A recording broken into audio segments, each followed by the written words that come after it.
Cakaplah. Jakim.tv menyatukan ummah global.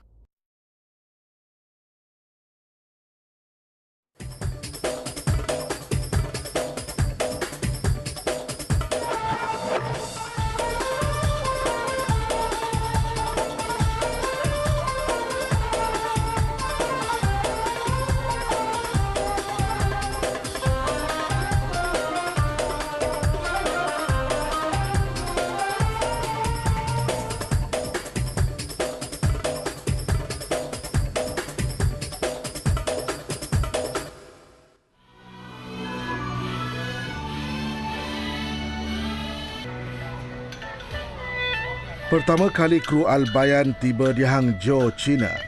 Kami agak kagum dengan kemajuan dan kemudahan negara yang mengamalkan ideologi komunis ini. Tetapi bukan itu yang kami cari sebenarnya. Ibu wilayah Zhejiang ini adalah salah satu bandaraya yang terbesar di China. Dipercayai bandaraya Hangzhou ini didiami oleh 6.5 juta penduduk. Dan di dalam kawasan metropolitan sahaja, penduduknya adalah 4 juta orang.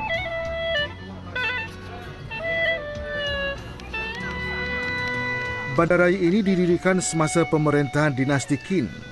Dipercayai juga di Hangzhou berjuta tahun dahulu telah pun menanam padi sebagai komoditi utamanya dan ia telah dirakamkan sebagai kawasan pertama di Timur Laut China sebagai jelapang padi. Dari tasik barat ini dapat disaksikan besarnya bandaraya Hangzhou.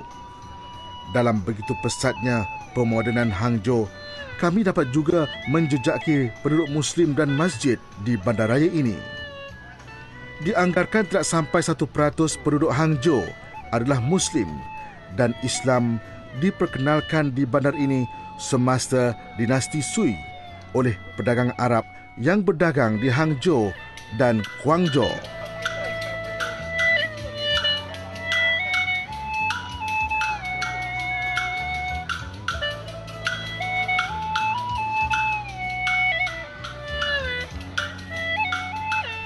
Semasa kami menjejaki masjid yang terletak di jalan Zhangxiangzong, kami kehairanan kerana di persekitarannya amat susah untuk dipercayai ada sebuah masjid lama di sini. Ia terletak di kejiranan penduduk setempat.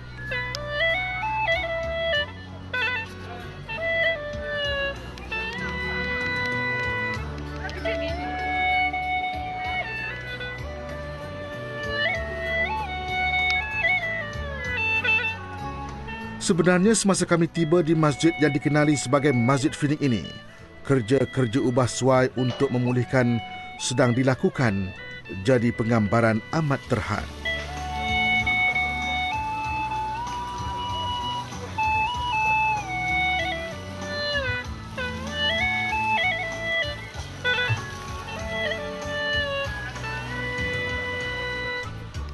Masjid ini dipercayai adalah yang tertua di China dan juga Hangzhou. Ia mungkin dibina di zaman dinasti Tang di antara tahun 1314 hingga tahun 1320. Mengikut sejarah, masjid ini dibina oleh seorang pendakwah dari Parsi. Ada 2 lagi masjid lama di Hangzhou, tapi kami tidak berkesempatan untuk menziarahinya. Masjid ini dilengkapi sepenuhnya dengan dewan solat dan kemudahan asas sebagai sebuah masjid. Masjid ini mempunyai banyak sejarah dan tragedi, termasuk pernah dimusnahkan semasa kebangkitan revolusi kebudayaan Cina dahulu.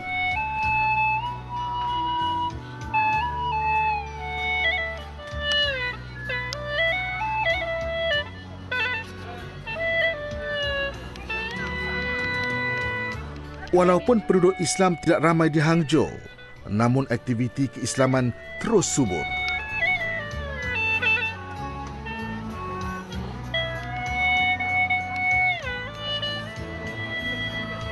Semasa pasukan NET menjejak gerhana matahari di Hangzhou, mereka tidak ketinggalan menziarahi masjid dan bersolat di masjid yang penuh sejarah ini.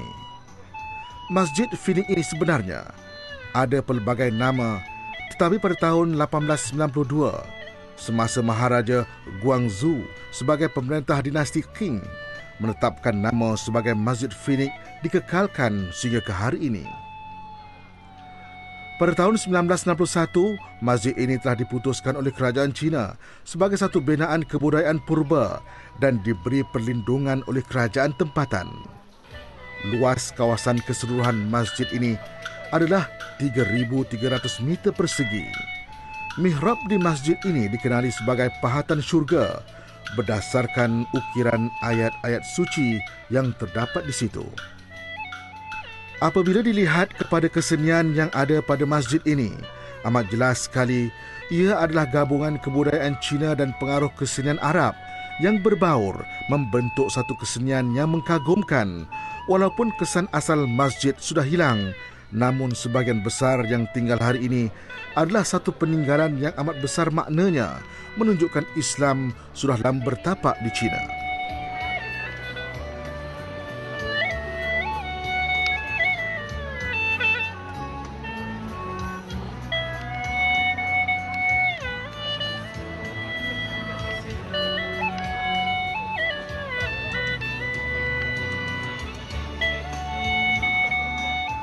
Pihak NET juga berkesempatan bertanya khabar dengan salah seorang imam masjid yang amat gembira dengan kehadiran kami berziarah di masjid tertua ini.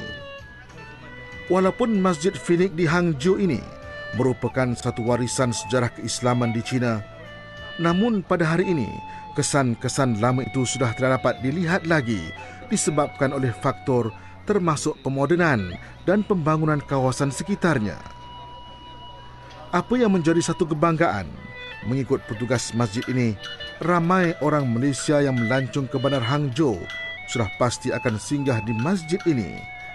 Ini adalah disebabkan ianya hampir dengan restoran-restoran yang menyediakan makanan halal di Hangzhou. Secara umumnya, masjid ini menjadi pusat setempat bagi masyarakat Islam di sekitar Hangzhou, malah pelancong asing. Jam matahari adalah merupakan satu lagi peninggalan yang paling berharga di masjid ini. Tetapi kami tidak dapat melihatnya kerana disimpan akibat kerja-kerja ubah suai.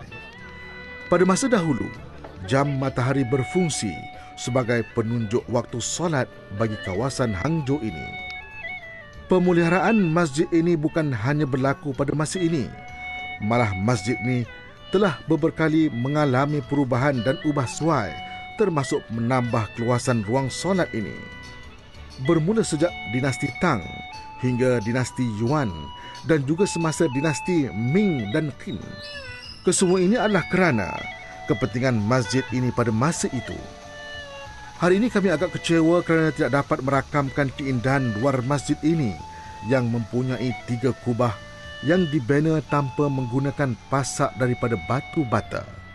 Namun begitu, keindahan seni bina Islam di China ini terserlah dan menjadi salah satu tarikan pelancong yang megah di bandar ini.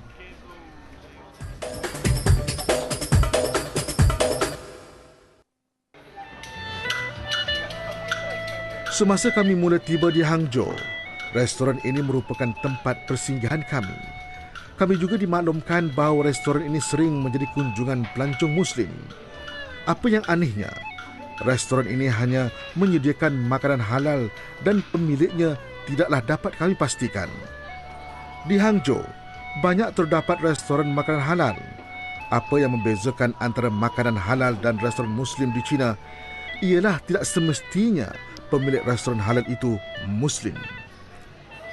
Tetapi industri pelancongan dan kedatangan pelancong Muslim telah menyebabkan percambahan restoran halal berlaku di Hangzhou. Yang pasti, setiap restoran mengekalkan tradisi makanan dan hidangan cara orang Cina. Ini sebuah lagi restoran halal di Hangzhou yang sempat kami singgahi. Kali ini kami benar-benar teruja kerana restoran ini memang betul-betul menyediakan makanan halal dan minuman halal. Sebagai pelancong ke China, jika memasuki restoran halal, jangan terperanjat sekiranya restoran tersebut menyediakan minuman keras. Ini adalah disebabkan restoran halal di China juga dikunjungi oleh mereka yang bukan Islam. Tetapi penjualan adalah dihadkan. Dipercayai juga Terdapat restoran halal di seluruh Hangzhou yang terdiri daripada Muslim tempatan, Muslim agar, Mongolia, Arab, India atau Pakistan.